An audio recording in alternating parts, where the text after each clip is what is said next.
Hello everybody, my name is Jarrett Wingate, and today I'll be discussing a typical rotational swing that Major League hitters have used for years.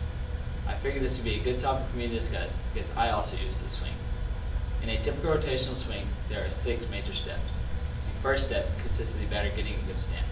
The second step consists of the batter loading and getting ready for the swing. The third step is where the batter begins the swing. The fourth step is where the batter makes contact with the ball. The fifth step is where the batter pushes the ball out to the field. And the sixth step is where the batter gets to a comfortable finish. I will go into more depth on all of these steps throughout my speech. So, the first step is called the stance. The batter starts with both feet perpendicular to the pitcher and both feet shoulder width apart. His legs make an upside down V, and his shoulders return so they make a straight line pointing at the pitcher, with his left shoulder in front and right shoulder in back. His elbow is against his side, his hands are near his back shoulder, and his hands are gripped on the bat so his front knuckles are lining up. His bat is pointed up in the air, and his head is turned so both eyes are on the pitcher. The second step is called the load. The first thing the batter does is pick up his front foot, move it slightly towards the pitcher, and set it down at a 45-degree angle. He then bends his front leg along the same angle as his foot, causing his weight to shift to his front leg.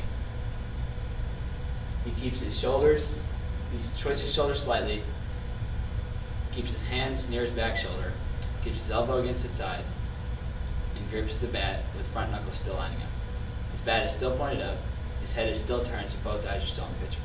The third step is called the short three. This is where the batter begins his swing. The first thing the batter does is set down his front heel and pick up his back heel. He then pushes back with his front leg, creating a straight line from his front foot to his back ear. He then bends his back leg at a 90-degree angle, causing his weight to shift to his back leg.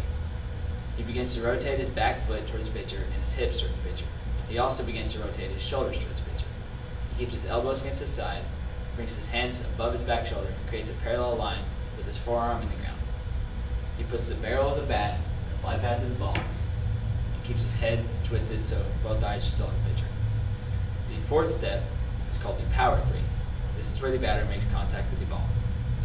The batter keeps pushing back with his front leg, bending his back leg, and rotating his back foot.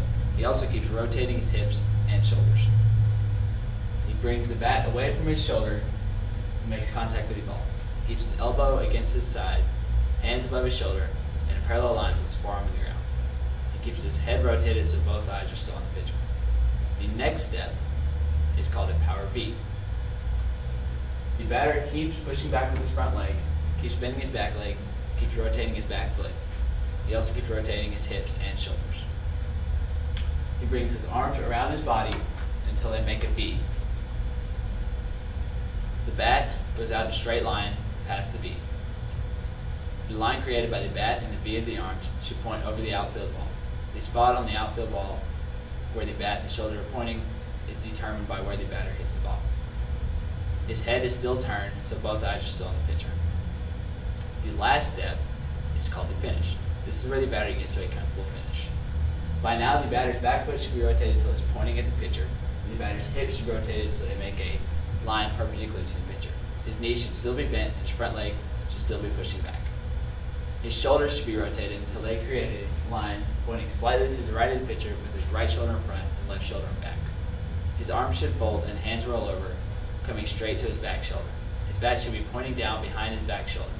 His head should still be turned so both eyes are still on the pitcher. His head has not moved throughout the swing. So, to sum up the rotational swing, there are 6 major steps. The first step consists of the batter getting a good stance. The second step consists of the batter loading and getting ready to begin the swing. The third step is where the batter begins the swing. The fourth step is where the batter makes contact with the ball. The fifth step is where the batter pushes the ball out to the field.